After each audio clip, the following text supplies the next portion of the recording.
Si vous aimez les jeux fun, tactiques, dans une ambiance western façon film spaghetti, Dead Man's End Redux est fait pour vous.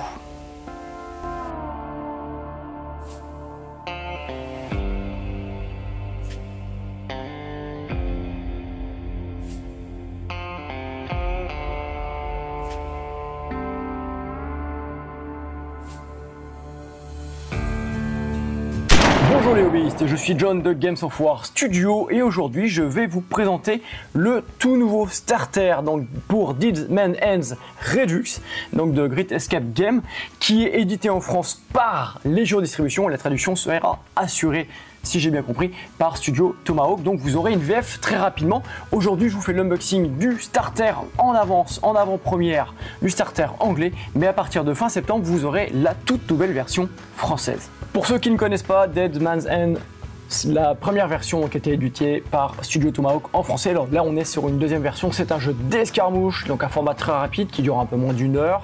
Vous avez entre 6 et 10 figurines, vous pouvez monter un peu plus, ça joue en points de réputation. Le format de base c'est 21 points de réputation, on joue à peu près à ça. Et les scénarios on appelle ça des scènes. En fait grosso modo on retourne, si on imagine un petit peu qu'on retourne des scènes de films dans le jeu là, des films spaghetti, c'est un peu le truc, et donc tout le bouquin de règles, les scénarios, etc. sont tournés en fait dans cet esprit. On peut jouer de manière classique, c'est-à-dire sans personnage nommé, etc. et tout, et on peut jouer aussi avec des héros, les grands noms qu'on fait l'époque western. C'est parti donc pour l'unboxing express. Donc vous avez une grosse boîte. J'étais étonné par le poids en la recevant. Donc j'ai reçu cette boîte par mon partenaire Figurine Hobby. Si vous voulez soutenir Game of War Studio, n'hésitez pas à aller sur cette boutique, faire vos courses avec le code Games of War. Vous aurez 5% de réduction parmi tous les avantages que vous avez sur la boutique. Et nous recevons 5% de soutien. C'est très utile pour pouvoir développer nos activités au niveau de la chaîne et la rendre viable à long terme. Merci beaucoup pour ceux qui nous soutiennent de cette manière.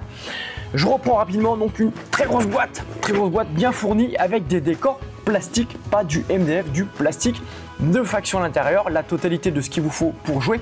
Et bien entendu, comme je le disais en introduction, vous aurez une version française courant septembre, fin septembre normalement, d'après mes informations, d'après les infos que j'ai eues de Légion Distribution qui édite cette nouvelle version. Et donc, grosse boîte, bien remplie, de factions dedans. On va ouvrir ça ensemble, unboxing express, c'est parti. Comme dit tout au début, c'est un jeu de western, un jeu dans un environnement, dans un univers western. On est dans du western classique, il n'y a pas de fantasy, de steampunk ou quoi que ce soit comme on pourrait avoir à Wild West Exodus, dont je suis un grand fan. On adore ici les univers western. Déjà on vit sur un ranch, le centre-ville est monté sur un ranch et on fait de l'élevage de chevaux. Donc forcément ça colle un petit peu avec notre esprit. À savoir que c'est un jeu qui joue entre 30 et 45 minutes maximum. Si vous êtes débutant, comptez plutôt 1 heure et demie au départ. Mais vraiment c'est un jeu hyper rapide, hyper agressif si je pourrais dire, hyper létal aussi. Vous avez un système de cartes qui est un petit peu le poker. Chaque faction a sa carte, ça permet de tirer l'initiative, ça permet de faire des petits coups de... excusez-moi l'expression, à l'adversaire. Donc dans cette boîte vous avez le card deck, donc là forcément c'est en anglais mais encore une fois vous aurez tout en français fin septembre. Vous avez le livre de règles ici qui sera aussi en français. Vous avez un petit manuel pour monter les bâtiments en plastique, ça c'est plutôt cool. Et ensuite vous avez les factions en plastique, c'est du full plastique. Ce sont des super figurines franchement multiparts, vous faites ce que vous voulez, vous les montez comme vous voulez. Je vais faire un gros plan bien sûr dessus. Vous avez un marque-tapage, comme dirait Danny Boone, donc un marque-page. Vous avez les dés spécifiques, donc là vous avez des dés de 10 et vous avez des dés 20, parce que ça se joue avec des dés spécifiques. Et après on a les sachets à proprement parler pour les décors. Et fini pour ce qui est de la boîte. Alors la boîte elle est un peu fragile, un peu cheap. On n'est pas sur de la boîte type Games. Alors nous on collectionne les boîtes, donc on aime bien avoir des belles boîtes. Voilà, bon après elle n'est pas non plus pourrie, hein. C'est quand même une boîte qui est consistante, etc. Vous pouvez quand même trimballer votre matériel dedans, mais le carton est assez fin. Allez c'est parti, je vous fais un gros plan sur tout ça pour l'unboxing. Allez, on va commencer par le bouquin. Donc vous avez un bouquin, encore une fois, qui sera en version française et un carton de tokens recto verso, des tokens qui sont assez épais, 3 mm à peu près, 2-3 mm, semi-glacés. l'impression est correcte. Les tokens c'est important hein, pour jouer. Alors, moi j'ai déjà joué à la toute première version en salon, j'avais bien aimé, ça me plaisait bien. Ceux qui jouent à Dracula America, vous avez à peu près le même style. Alors le système de jeu est différent, mais c'est à peu près le même style de jeu dans la prise en main, etc. Là les tokens c'est important. Ensuite donc le bouquin, vous avez à l'intérieur la présentation du jeu, de l'univers. On est sur un univers western classique, hein. Les cowboys, les indiens. Alors là dans cette version là on n'a pas la possibilité de jouer les indiens. Dans cette version là on aura la possibilité de jouer normalement que 4 factions je crois. C'est écrit derrière, on a du coup, alors attendez je tourne le bouquin juste pour m'y retrouver 30 secondes. Les hommes de loi, les cowboys classiques, les hors-la-loi et les desperados. Voilà donc grosso modo on n'a pas les indiens, on n'a pas les autres factions qui étaient jouables dans la toute première version. Ça va certainement venir par la suite, surtout si c'est pris en charge par les gens de distribution. C'est que je pense que derrière il y a beaucoup de sorties de prévues. Est-ce que le système de règles a évolué? Alors ça c'est une question qu'on m'a souvent posée depuis que j'ai fait la pub sur Instagram et Facebook. De prime abord, j'ai récupéré la toute première version, j'ai comparé un petit peu. Pour moi, il n'y a pas énormément de changements, il y a des petites réécritures, etc. Maintenant, il faut que je me plonge réellement dedans. Donc, vous verrez ça sur la partie découverte, je présenterai les règles sur la partie découverte. Il faut savoir que grosso modo, on est vraiment sur un système de deck. C'est vraiment les decks de factions. Là, vous avez deux decks de factions. Chaque couleur représente, donc chaque petit symbole représente une faction en particulier. Et c'est ce qui va vous permettre de jouer, de tirer l'initiative, faire des petits coups, etc. Faire des actions particulières. Donc ça, c'est toujours la base du jeu en fait repose toujours là-dessus, sur des D20, des 10. Donc ça n'a pas changé. Après c'est vraiment des petites réécritures à droite à gauche. Et ça encore une fois je le montrerai dans la vidéo didactique qu'on va faire assez rapidement sur la chaîne, puisque le but c'est de vous faire ça pour le mois de septembre, pour la sortie de la VF. Donc le bouquin est comme d'habitude très clair, voilà. À savoir que sur la VF c'est exactement la même chose mais traduit en français. J'ai déjà la VF, je l'ai eu en avance pour pouvoir justement vous préparer les vidéos là-dessus. On est assez hypé nous hein, autour des mondes de western, en fait des univers de western, des jeux de western, et forcément on accueille à bras ouverts Deeds Man End. Il y a un côté très poker dans le jeu, vous l'aurez compris. Donc là c'est un livre qui fait combien de pages? Hop là, les scénarios, etc. Moi j'aime vraiment l'ambiance en fait. Il y a vraiment un travail d'ambiance western tout simplement qui est assez recherché, et ça j'aime vraiment bien. Hop là. Alors 48, 51 pages, on a 51 pages pour ce livre de règles. Donc autant vous dire que c'est pas ultra dense, on n'est pas sur un livre de 200 pages de règles comme on a chez Game Workshop. Et encore une fois le jeu se prend rapidement en main, 1h30 pour la partie de base, 30 à 45 minutes une fois que vous maîtrisez les règles. Donc, le vrai plus de ce jeu, c'est que c'est pas du tout un jeu compétitif. Alors vraiment les compétiteurs, partez, c'est pas pour vous, c'est un jeu narratif. On est vraiment là pour se raconter des belles histoires, faire des belles actions cinématiques. Et d'ailleurs les scénarios sont tous tournés comme ça. Comme je disais en introduction, on est sur un jeu cinématique, cinématographique si je puis dire. C'est-à-dire le but c'est vraiment de faire des belles actions, des belles choses, en fait reproduire un peu des scènes de films cultes, et tous les scénarios sont un peu tournés comme ça. D'ailleurs la structure même en fait des scénarios, c'est tourné the story continues, the cast, the set, direction, action, the end. C'est tourné en fait comme le tournage d'un film. Donc ça c'est plutôt cool, c'est hyper immersif. On est vraiment dans un jeu narratif, vraiment à vocation narrative. Ça c'est hyper important d'y penser. Et il y a un mode campagne dans le bouquin, on en reparlera dans une autre vidéo. Voilà pour le bouquin. Ensuite on va, les cartes je vous les ai déjà présentées, ce sont des tout petits decks, des petits formats comme ceci, et chaque carte, là ils sont à bord pointu carré, d'habitude sont arrondis, comme des vraies cartes de jeu. Et là, chaque carte en fait va vous donner des effets particuliers pour faire des petits coups, etc. Et chaque faction a un petit deck spécifique qui permet justement d'avoir en fait des actions spécifiques à votre faction. Donc voilà. Ensuite, on va parler des figurines. Hop là, on fera les décors à la fin. Donc dans ces figurines, dans ce sachet de figurines, vous avez 10 bonhommes et 10 femmes, non 5 femmes pardon, et ça vous permet de monter une liste un petit peu comme vous avez envie. Hop, soit de outlaw, soit de cowboy, soit de desperados, etc. Donc c'est vraiment libre, et donc vous avez, c'est du multipart. En fait vous avez votre grappe comme ça, les socles c'est du socle plat classique comme on peut avoir d'ailleurs dans les jeux Studio Tomahawk, et donc vous avez vos grappes comme ça, voilà, multipart. Vous prenez vos figurines, vous les montez comme vous avez envie avec les bustes, les têtes, les différents types d'équipements, etc. Et tout, en fonction de ce que vous avez choisi de faire comme bande list.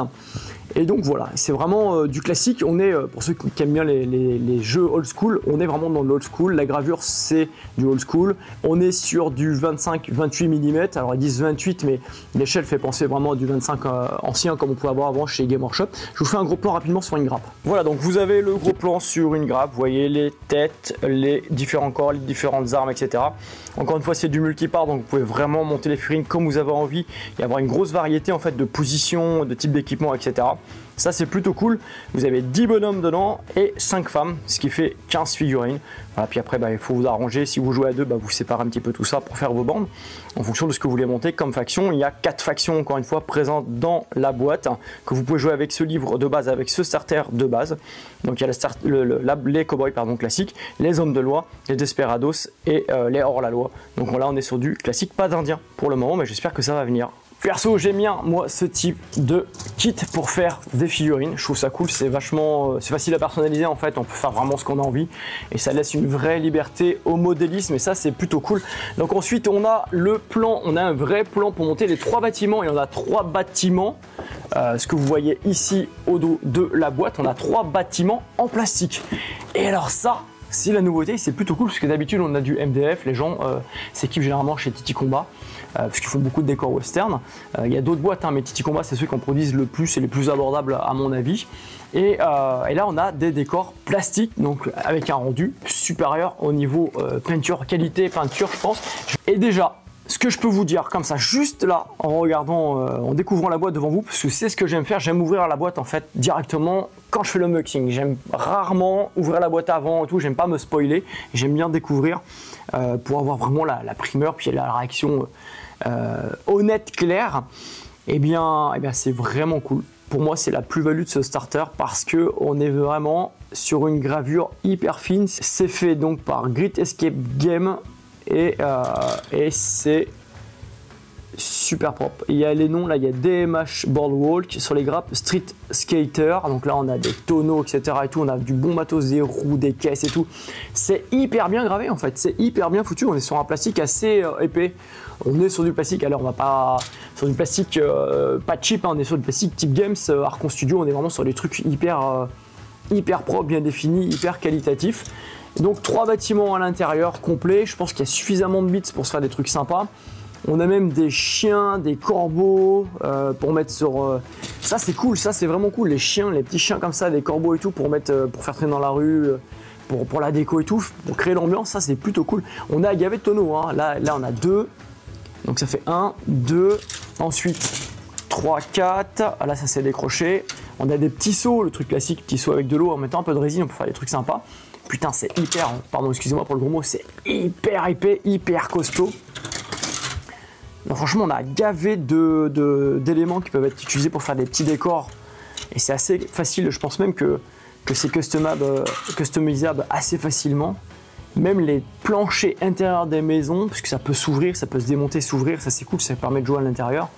Tout est gravé recto verso, hein. On est vraiment sur un truc ultra quali. Comme je disais, hein, c'est gravé, les planches sont gravées, on voit les clous, etc.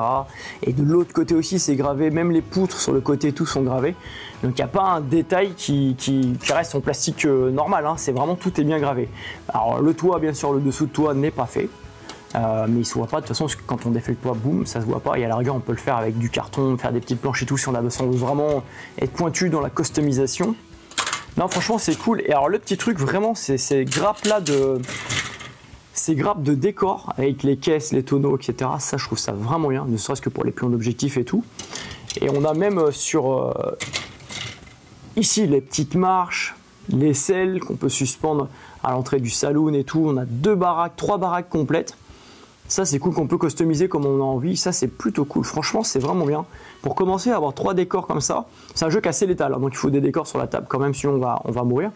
Et 3 décors pour commencer sur une petite surface de jeu avec ce starter, c'est plutôt cool parce qu'on commence vraiment bien. On n'a pas besoin de courir après des décors, c'est pas des décors cheap en carton ou MDF, moi j'aime un peu moins le MDF, hein, j'adore le plastique ou la résine. Et là on a vraiment des trucs super sympas. La magie du spectacle, voilà, les bâtiments montés, les toits donc sont amovibles. Et comme je disais tout à l'heure, il n'y a aucune partie, je pensais que le toit allait se voir, en fait pas du tout. Parce qu'en fait, il y a un plafond qui se met, donc il n'y a rien du tout sur même le dessous de la barre qui est travaillé, qui n'est pas gravé, travaillé. Et l'avantage du truc, c'est qu'en fait, vous pouvez tout emboîter. Ça, c'est hyper bien foutu, c'est-à-dire que vous pouvez tout monter en un seul bâtiment si vous voulez. Et ça, c'est hyper intelligent, c'est hyper bien fait. Derrière, vous avez des petits toits ici pour faire des petites avancées. Vous avez ici les pontons, il y a déjà les pieds pour aller tout autour des bâtiments pour vous déplacer. Des grappes supplémentaires peuvent s'acheter en dehors de la boîte si vous voulez faire une plus grande ville et tout. Et bien d'autres décors, la gamme elle est assez grande. Allez voir sur Figurines et Hobby, vous allez voir, il y a quand même pas mal de choses pour se faire une belle ville.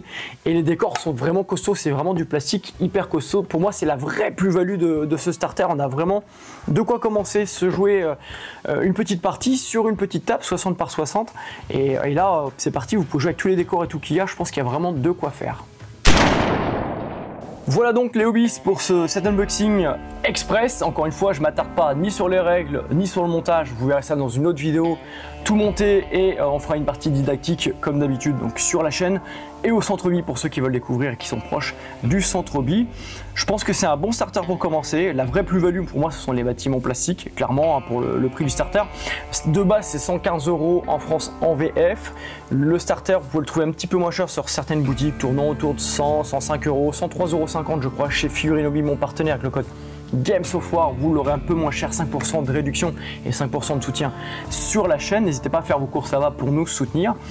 Franchement, je trouve que c'est plutôt cool. Maintenant, je vais essayer cette nouvelle version des règles.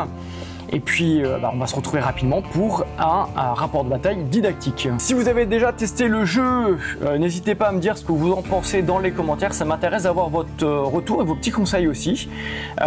N'hésitez pas à liker cette vidéo si vous avez aimé, bien sûr.